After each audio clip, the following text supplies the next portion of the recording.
price of number plates, for example. Yes. Currently, you were paying $500. Yes. We've reduced that to $50. So the impact on the nation, on everybody, is instant. Okay, because we worked out that the cost of producing a number plate, I didn't tell you what it is. I worked out the profit margin. But it's a manageable cost. So even at $50, whoever is producing number plates is still very, very profitable. So the government of Zimbabwe reduced the cost of number plates from $500 to $50. And a significant announcement from tooling base that they're still making a profit, or they're actually able to cover the cost of production at $50. That is the announcement. Then looking at the agricultural sector, so many fees and levies, others were abolished, others were slashed, and this is a good move. This is something, a positive development right here. There is something called export registration for dairy products. It was $900, then reduced to $10. Look at the gap, which means these people, they know what must happen, but it seems as if they simply let the business environment be tough for personally known reasons. So meat export registration was reduced from 500 to 100 annually.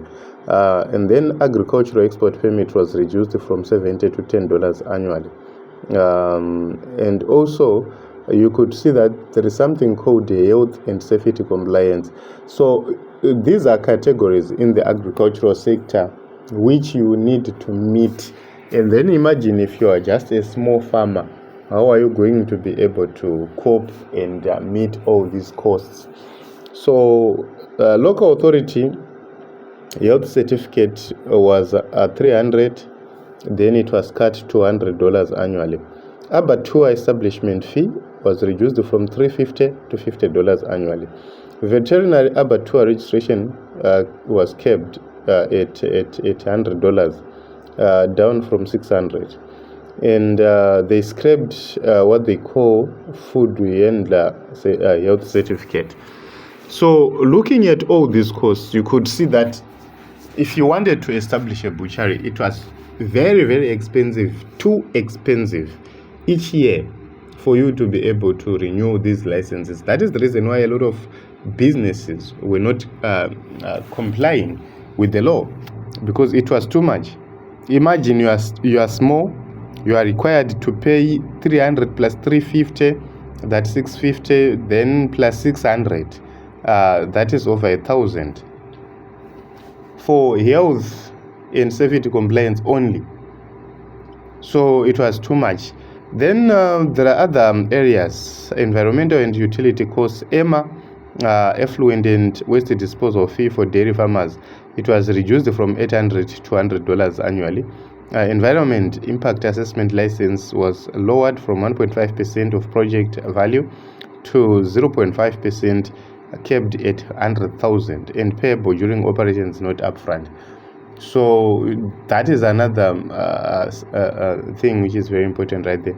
And also they scrapped Zinwa bore water abstraction costs and water use fees, and a groundwater permit was cut to $10 per farm. So if I now want a groundwater permit, I just go and pay $10. This is reasonable. So EMA levies, effluent generator and ZERA levies, they were all abolished.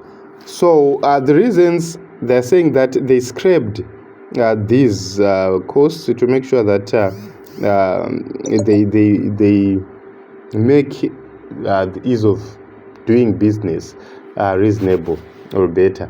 But this is what is happening at this point in time. This is the latest. This is what we have for you. So your views, your thoughts. Where else should they lower the costs? Because remember, they've simply targeted just a few sectors. There is still a lot to deal with. There is still a lot to look at. So we'll be watching to see how they're going to deal with this matter.